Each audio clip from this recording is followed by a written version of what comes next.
सभी साथियों को राम राम। आज हम प्रारंभ करेंगे आज की अपनी क्लास अधिगम के ऊपर।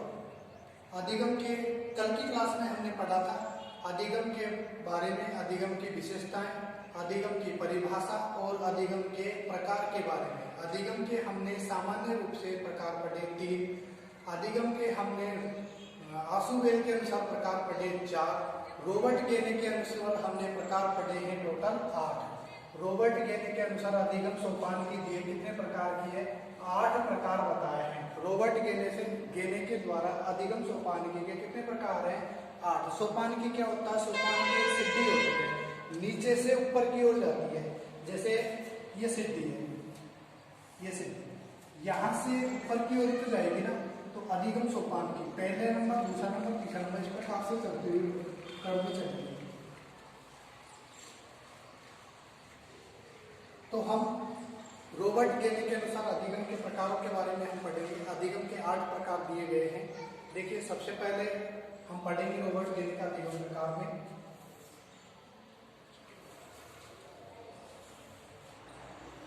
नंबर 1 आता है यहाँ पर संकेत अधिगम। पहला है संकेत अधिगम, संकेत अधिगम। दूसरा आता है उद्दीपन अनुक्रिया अधिगम।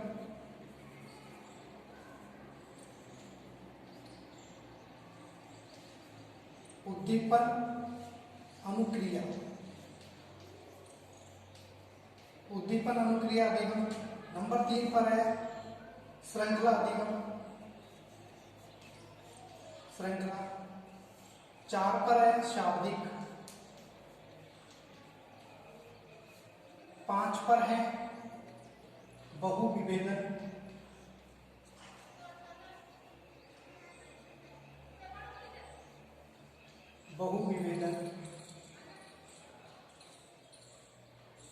1 2 3 4 5। छठा है प्रत्यय।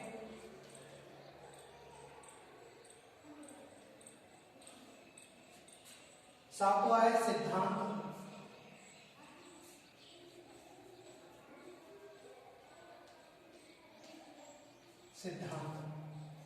8वां है समस्या समाधान। समस्या समाधान।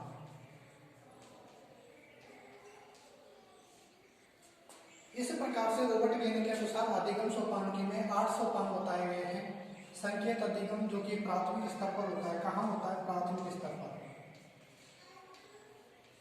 प्राथमिक स्तर पर संकेत अधिगम होता है। उद्दीपन अनुक्रिया अधिगम होता है, ये प्राथमिक के जस्ट बाद में है।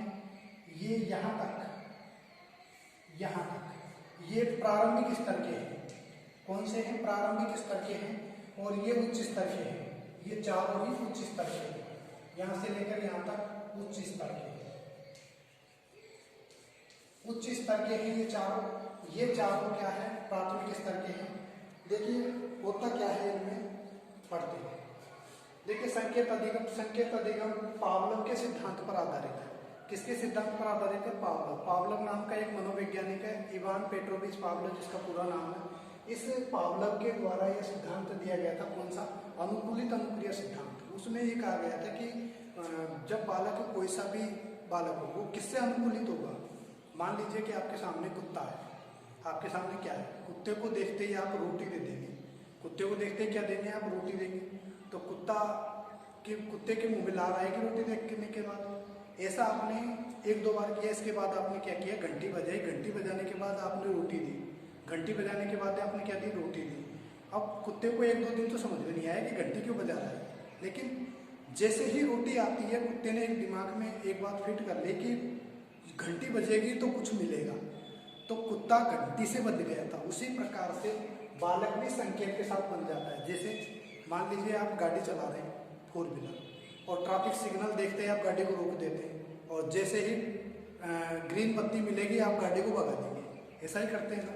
उसी प्रकार से बालक भी संकेत के साथ बन जाता है। बालक को पढ़ाना है क्या? कै। बालक को कैसे बालक को क्या पढ़ाना है? कै नहीं पढ़ा करके आप क्या पढ़ाते हैं? कबूतर। क्या दिखाएंगे? कबूतर। अब जैसे ही आप कबूतर दिखाएंगे कबूतर से उसने कै सीखा है, कबूतर से उसने क्या सीखा है, कै। वर्णमाला अधिगम में भी सहायक है। साथियों यहाँ से क्वेश्चन बनता है, पावलोव के संकेत अधिगम किस पर आधारित है, पावलोव के सिद्धांत पर आधारित है। बालक लाल सिग्नल देख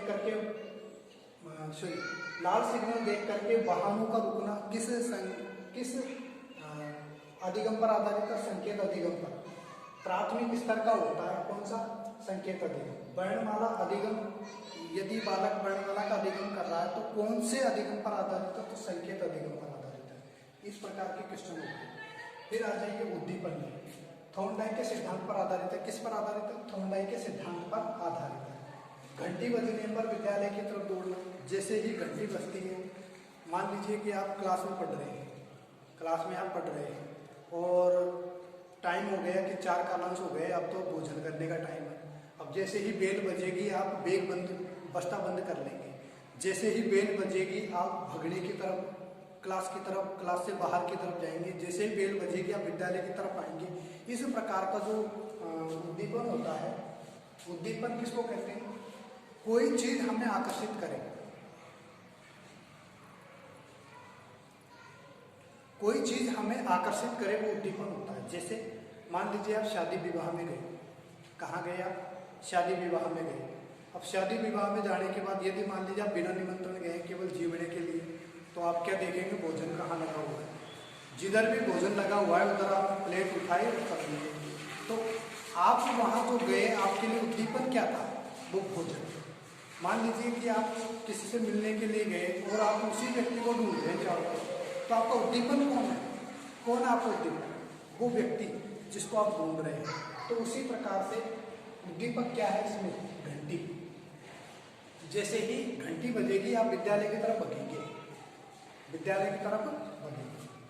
थॉर्नडाइक के सिद्धांत पर आधारित है, घंटी बजने पर विद्यालय की तरफ जाना। ये उदाहरण है, यहाँ से क्वेश्चन पूछे जाते हैं।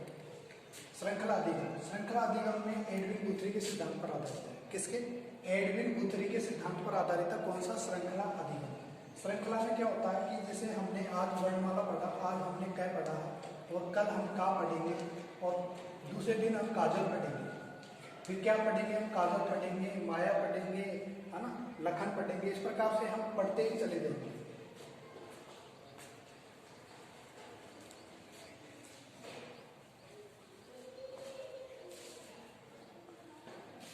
श्रृंखला अधिगम एडविन गुथरी के सिद्धांत पर आधारित है और सही क्रम सीखता है बालक। सही क्रम, बालक द्वारा सही क्रम सीखना किस पर, श्रृंखला अधिगम पर। शाब्दिक अधिगम स्मरण पर आधारित है। शाब्दिक अधिगम किस पर आधारित है, स्मरण पर। जैसे आज आपने याद कर लिया, याद करने के बाद आप दूसरों को बताएं कि पाठ का सारांश बोलिएगा। क्या बोलिए, पाठ का सारांश बोलिए, पूरी कहानी को संक्षेप में बताइए। यदि आप किसी को बता पा रहे हैं, बोल पा रहे हैं, मौखिक उच्चारण कर पा रहे हैं, तो कौन सा है, शाब्दिक अधिगम है। शाब्दिक अधिगम ये स्मरण पर आधारित है। बात करते हैं बहुविभेदन अधिगम। बहुविभेदन से तात्पर्य है कि अनेकों उद्दीपकों में से किसी एक उद्दीपक का चयन करना। जैसे आप एग्जाम देते हैं, आपके सामने आते हैं ABCD, A B C D, ये आपके सामने आए। अब आप किसी एक को टिक मारेंगे कि ये लीजिए, ए को मार दिया। अब किस आधार पर मारा है आपने कोई तर्क तो दिया होगा ना इसके बारे में कि यही सही है, ये 3 गलत है। तो बहुविभेदन, अनेकों उद्दीपकों में से किसी एक उद्दीपक का चयन कर लेना बहुविभेदन अधिगम होता है ना, जिसमें जैसे परीक्षा देना। प्रत्यय अधिगम, प्रत्यय अधिगम होता है कि जैसे आपको कोई विचार अपने विचार देना, तो मौलिक अधिगम भी बोलते हैं। प्रत्यय अधिगम को मौलिक अधिगम के नाम से जाना जाता है। क्यों, क्योंकि बालक अपनी मौलिक रचना करना सीखता है। बालक अपनी मौलिक रचना करना सीखता है, मौलिक रचना करना सीखता है। सिद्धांत अधिगम, सिद्धांत अधिगम में बालक प्रयोग करना सीखता है। सिद्धांत अधिगम में बालक क्या सीखता है, प्रयोग करना। समस्या समाधान अधिगम, समस्या समाधान अधिगम उच्च स्तर पर होता है। जब बालक से ज़्यादा परिचित हो जाते हैं तब वह क्या करते हैं, समस्याओं का समाधान कर लेते हैं। बालक के सामने कोई समस्या है, बालक के सामने कोई समस्या है, और उस समस्या का वह क्या करेंगे, समाधान निकालेंगे। समस्या समाधान उच्च स्तर पर होता है। अब देखिए मैंने यहाँ लिखा है कि 4 हो गए, ये 4 1 2 3 और ये 4, ये कौन से प्राथमिक स्तर के हैं, और बाकी ये बचे 4, ये कौन से उच्च स्तर के हैं। ये 4 कौन से हैं, उच्च स्तर के। तो ये हमने रोबोट गेमिंग के अधिगम के प्रकार पढ़े। अब बात करते हैं कि अधिगम के पठार क्या होते हैं। पठार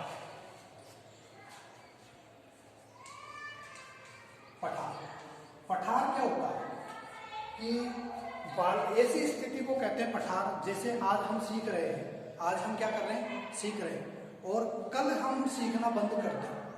कुछ ऐसी परिस्थितियां आ जाएं जिन परिस्थितियों के कारण हम बिल्कुल भी नहीं पढ़े, हम कुछ भी सीखे नहीं और सुन्न मुन्न होकर के हम बैठे रहे कहीं पर, है ना, कहीं पर भी बैठ जाए, तो उस दौरान पठार की स्थिति बनती है। उस दौरान क्या बनती है, पठार की स्थिति बनती है।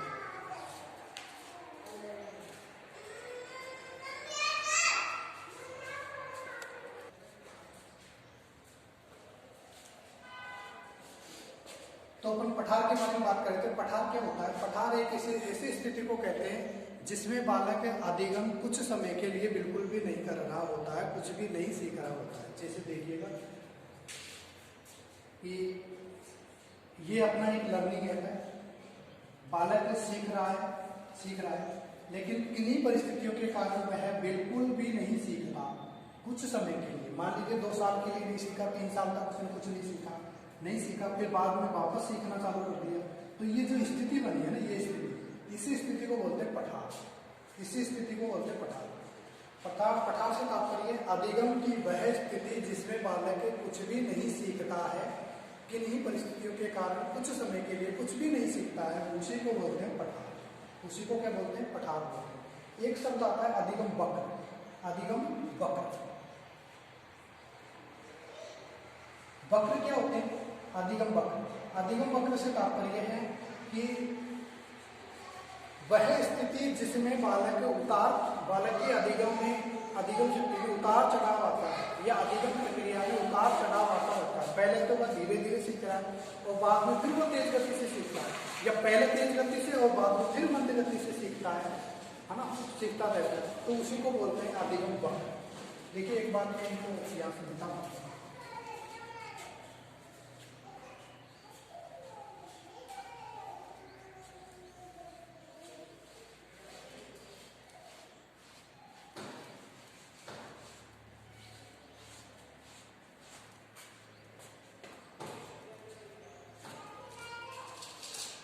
अधिगम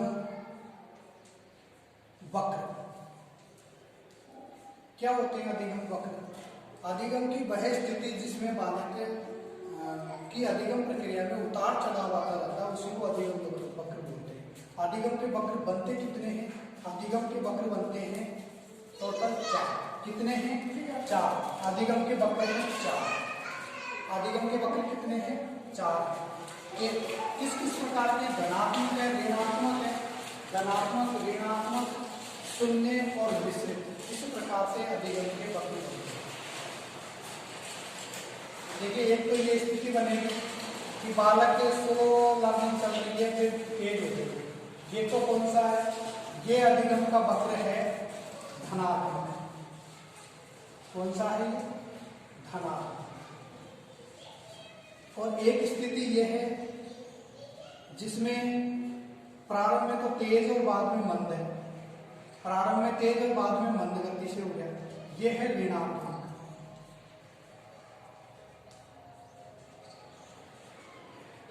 ये कौन सा वक्र है, ऋणात्मक वक्र है।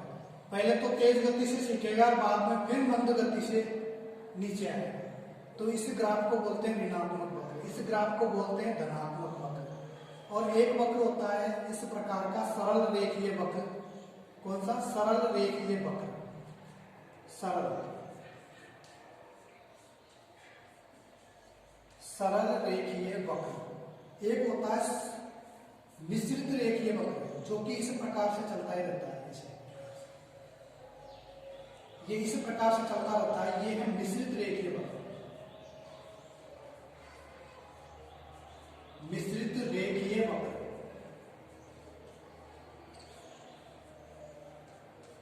मिश्रित रेखीय वक्र, धनात्मक वक्र, ऋणात्मक वक्र, सरल रेखीय वक्र और मिश्रित रेखीय वक्र। इस प्रकार से अधिगम के 4 वक्र बता दिए गए हैं। अधिगम का पठार ये स्थिति को बोलते हैं जिसमें सीखना बिल्कुल शून्य होता है। इस धनात्मक वक्र को हम किस नाम से जाने जाते हैं? इसको हम बोलते हैं नत्तोदर वक्र। इसको बोलते हैं नत्तोदर वक्र। क्यों बोलते हैं? क्योंकि ये जो नत है ना, ये नत नीचे की ओर झुका हुआ है। ये नत कहाँ झुका हुआ है? नीचे की ओर। इसी को बोलते हैं नत्तोदर वक्र। नत्तोदर वक्र, नत्तोदर वक्र भी बोलते हैं। और इसमें ये जो कटोरा है ना, ये कटोरा में आकृति, मतलब इसका ना तो ऊपर की उठा हुआ, ऊपर की ओर है, इसको बोलते हैं उन्नतोदर, उन्नतोदर वक्र। इसको उन्नतोदर वक्र बोलते हैं क्योंकि ये कटोरा में आकृति ऊपर की ओर है। ये सरल रेखीय वक्र है इसी। अब बात आती है कि प्रतिभाशाली का कौन सा है, मंद बुद्धि का कौन सा है, सामान्य बुद्धि वाला का कौन कौन सा वक्र बनता है। देखिए, जो प्रतिभाशाली छात्र होते हैं ना, वो सीखते ही चले जाते हैं, सीखते ही चले जाते हैं। उनका जो वक्र बनता है वो सरल रेखीय वक्र बनता है। और जो मंद बुद्धि बालक है उसका ये वाला वक्र बनता है। यदि उसे अच्छा ज्ञान दिया गया है तो प्रोग्रेस कर जाएगा, और यदि नहीं कहा गया तो स्लो पड़ जाएगा, फिर वापस प्रोग्रेस करेगा। इस प्रकार का किसका है? ये मंद बुद्धि बालक का है। और ये जो वक्र है धनात्मक वक्र, ये सामान्य श्रेणी के बालकों का होता है, सामान्य श्रेणी के बालकों का होता है ये दोनों वक्र। तो इस प्रकार से प्रतिभाशाली बालकों का हो गया, प्रतिभाशाली बालकों का हो गया, मंद बुद्धियों का हो गया, सामान्य श्रेणी के बालकों का हो गया। तो अधिगम के वक्र हो गए। अब बात आती है अधिगम के स्थानांतरण की। अधिगम का स्थानांतरण, ये स्थानांतरण,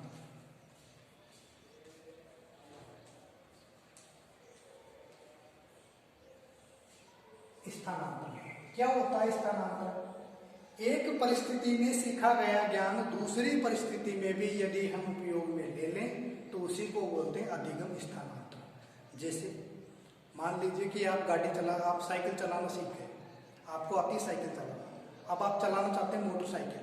आप क्या चलाना चाहते हैं? मोटरसाइकिल। तो आप कि वो साइकिल का ज्ञान है, मोटरसाइकिल को सीखने में, मोटरसाइकिल चलाना सीखने में बहुत लाभकारी होगा कि नहीं होगा? उसी प्रकार से यदि मान लीजिए आपने वर्णमाला सीख रखी है, अब आप सीखना चाहते हैं शब्द निर्माण, तो शब्द निर्माण भी सहायक होगा, शब्द निर्माण में भी सहायक होगा। इसी प्रकार से आप वाक्य निर्माण करना सीख गए, पढ़ना सीख गए, तो आप किताब पढ़ना भी सीख जाएंगे आसानी से। तो ये धनात्मक वक्र है। ऋणात्मक वक्र होता है, जैसे मान लीजिए कि आपको इस हाथ से लिखने का अभ्यास है, और यदि अब आपको इस हाथ को बांध दिया जाए या चोट लग जाए, अब आपसे कहा जाए इस हाथ से लिखिए, तो आप इस हाथ से नहीं लिख पाएंगे क्योंकि अनुभव आपको इस हाथ का है। मान लीजिए कि आपने गाड़ी चलाना जानते हैं, फोर व्हीलर में स्टीयरिंग में दाईं ओर होती है, लेकिन यदि आप विदेशी गाड़ी चलाएंगे तो उसमें बाईं ओर स्टीयरिंग होती है। अब आपने दाईं ओर वाली स्टीयरिंग वाली गाड़ी चलाई है और अब आपको बाईं ओर वाली स्टीयरिंग वाली गाड़ी दे दी जाए, तो क्या आपको चला पाएंगे? बिल्कुल नहीं चला पाएंगे, आप बिल्कुल भी नहीं चला पाएंगे। तो कौन सा? ऋणात्मक वक्र है। मतलब पहली परिस्थिति का ज्ञान दूसरी परिस्थिति को सीखने में यदि बाधा उत्पन्न कर दे तो उसको क्या कहेंगे? ऋणात्मक स्थानांतरण। उसको क्या कहेंगे? ऋणात्मक स्थानांतरण कहेंगे। और पहली परिस्थिति का ज्ञान दूसरी परिस्थिति को सीखने में क्या करे? सहायता प्रदान करे, उसको कहेंगे धनात्मक।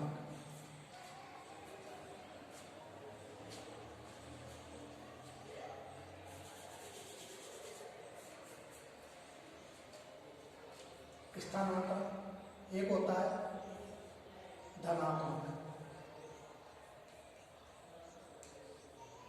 एक होता है ऋणात्मक।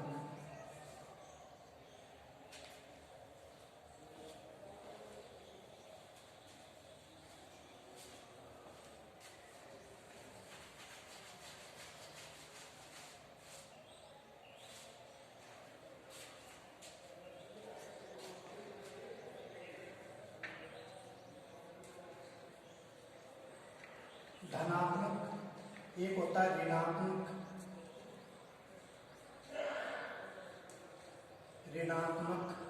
एक होता है शून्य। शून्य किसे कहते हैं?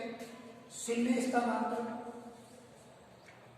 वह स्थानांतरण जिसमें बालक वह स्थानांतरण जिसमें बालक पहली परिस्थिति का ज्ञान दूसरी परिस्थिति को सीखने में ना तो सहायता दे रहा है और ना ही बाधा उत्पन्न कर रहा है, नीचे ला रहा है, उसको बोलते हैं शून्य स्थानांतरण। जैसे आप मान लीजिए आपको गणित नहीं आती, आपको हिंदी आती है, तो क्या हिंदी का ज्ञान गणित को पढ़ने में सहायक है? क्या नहीं है।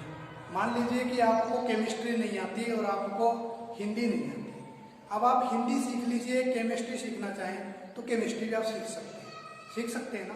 तो एक परिस्थिति का ज्ञान दूसरी परिस्थिति को सीखने में, दूसरे ज्ञान को सीखने में ना तो सहायता दे रहा है और ना बाधा उत्पन्न कर रहा है, उसको बोलते हैं शून्य स्थानांतरण। और धनात्मक स्थानांतरण, पहली परिस्थिति का ज्ञान दूसरी परिस्थिति को सीखने में सहायता देता है तो धनात्मक, बाधा उत्पन्न करता है तो ऋणात्मक, और दोनों ही नहीं करता तो शून्य। तो अधिगम के स्थानांतरण 3 प्रकार। अब अधिगम अंतरण के कुछ सिद्धांत भी होते हैं, अधिगम अंतरण के कुछ सिद्धांत होते हैं, उनके बारे में चर्चा करेंगे अभी तक। तो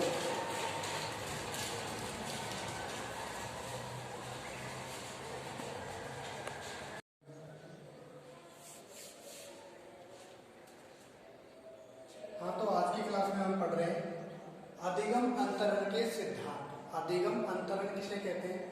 एक परिस्थिति का ज्ञान दूसरी परिस्थिति में यदि हम ट्रांसफर कर रहे हैं तो उसी को बोलते हैं अधिगम अंतरण या अधिगम का स्थानांतरण। जैसे आज हम यहाँ काम पढ़ रहे हैं और कल हम कहीं जाकर के काम करें तो इस ज्ञान को हम दूसरी जगह पर काम दे रहे हैं ना, तो इसी को बोलते हैं अधिगम अंतरण। इसी को बोलते हैं अधिगम अंतरण। अधिगम अंतरण के सिद्धांतों में पहला आता है समरूप तत्व सिद्धांत। समरूप तत्व सिद्धांत किसके द्वारा दिया गया? थॉर्नडाइक के द्वारा दिया गया था। क्या होता है समरूप तत्व? जैसे यदि एक विषय का ज्ञान दूसरे विषय के ज्ञान में कुछ न कुछ क्या हो, समानता हो। जैसे आप हिंदी आप जानते हैं और आप पढ़ना चाहते हैं संस्कृत, तो हिंदी का ज्ञान संस्कृत के पढ़ने में बिल्कुल सहायक होता है। हिंदी की कुछ विषय वस्तु संस्कृत से मैच करती है समरूप तत्व सिद्धांत। समरूप तत्व सिद्धांत मतलब हिंदी की विषय वस्तु संस्कृत से मैच करेगी, उसी प्रकार से गणित की कुछ विषय वस्तु फिजिक्स में भी मैच करेगी, क्योंकि सूत्र तो मैच करेंगे। तो समरूप तत्व सिद्धांत मतलब एक विषय की विषय वस्तु दूसरे विषय की विषय वस्तु से संबंधित हो, मैच करती हो, उसी को बोलते हैं समरूप तत्व सिद्धांत। सामान्यीकरण का सिद्धांत चार्ल्स जुड के द्वारा दिया गया था। क्या है चार्ल्स जुड के द्वारा दिया गया?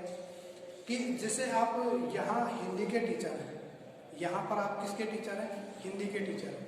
यदि आप अमेरिका जाकर के हिंदी पढ़ाना चाहें तो हिंदी तो समान है, यहाँ पढ़ी या अमेरिका में पढ़ी, तो ये सामान्यीकरण का सिद्धांत। आप एक ज्ञान को दूसरी जगह पर अप्लाई कर सके, वो सामान्यीकरण का सिद्धांत है। द्विकारक सिद्धांत स्पीयरमैन के द्वारा दिया गया था। द्विकारक सिद्धांत स्पीयरमैन के, ये क्या कहता है कि दो विषयों की विषय वस्तु अलग अलग हो, उसमें स्थानांतरण हो। द्विकारक सिद्धांत। समग्रता का सिद्धांत कोहलर, सभी को एकजुट करना। और मूल्यों के अभिज्ञान का सिद्धांत बार्ले। क्या होता है मूल्यों के अभिज्ञान? मूल्यों के अभिज्ञान से तात्पर्य है, जैसे मान लीजिए कि आप मुझे मनोविज्ञान के टीचर कहेंगे कि मनोविज्ञान के गुरुजी, मैं मनोविज्ञान का गुरुजी ये शब्द दिया किसने? कुछ गुणों ने दिया है। मेरे अंदर ये गुण है कि मैं मनोविज्ञान पढ़ाना जानता हूँ, मुझे मनोविज्ञान आती है, अच्छे से आती है, मैं दूसरों को समझा सकता हूँ ये। और इसी प्रकार से यदि मान लीजिए जैसे आपने पहले पढ़ा होगा अहिंसा के पुजारी कौन? गांधी जी, है ना। बच्चों से प्यार करने वाले कौन? चाचा नेहरू। तो नेहरू जी को ही क्यों माना, गांधी जी को ही क्यों माना? क्योंकि उनके अंदर क्या है, कोई ना कोई मूल्य हैं, कोई ना कोई गुण हैं। तो मूल्यों के अभिज्ञान का सिद्धांत तो बार्ले ने दिया था। इन्होंने ये कहा था कि एक विषय की विषय वस्तु या एक विषय के कुछ तत्व दूसरी विषय उसी विषय में मुख्य होते हैं, उसी को बोला है मूल्यों के अभिज्ञान का सिद्धांत, जो कि दूसरे विषय में अप्लाई नहीं किए जा सकते। जैसे संस्कृत के सूत्रों को क्या आप साइंस में अप्लाई कर सकते हो? क्या नहीं कर सकते। संस्कृत के सूत्र अलग हैं, साइंस के अलग हैं, तो दोनों में अप्लाई नहीं कर सकते। संस्कृत के संस्कृत कहलाएंगे, साइंस के साइंस कहलाएंगे। तो मूल्यों के अभिज्ञान का सिद्धांत भागले समग्रता सभी का एकजुट, जो कि कोहलर के द्वारा दिए गए। कहाँ के थे ये? जर्मनी के थे। इन्होंने एक सिद्धांत भी दिया है, सूझ अंतर्दृष्टि का सिद्धांत। सूझ एवं अंतर्दृष्टि का सिद्धांत किसने दिया? कोहलर के द्वारा दिया गया। ये इसी में पढ़ेंगे अपन अगली क्लास में, अधिगम के अंतर्गत आता है। अब हम पढ़ते हैं पठार के बारे में। कल जैसा कि हमने पढ़ा, पठार क्या है? वह स्थिति जिसमें बालक कुछ समय तक कुछ भी नहीं सीखे, उसी को बोलते हैं पठार। ये वाली स्थिति,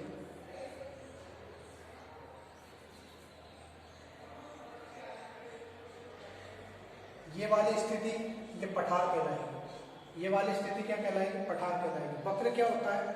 कभी कम कभी ज्यादा, कभी कम कभी ज्यादा, है ना, कभी खुशी कभी गम। ये वक्र वाली स्थिति भी होता है।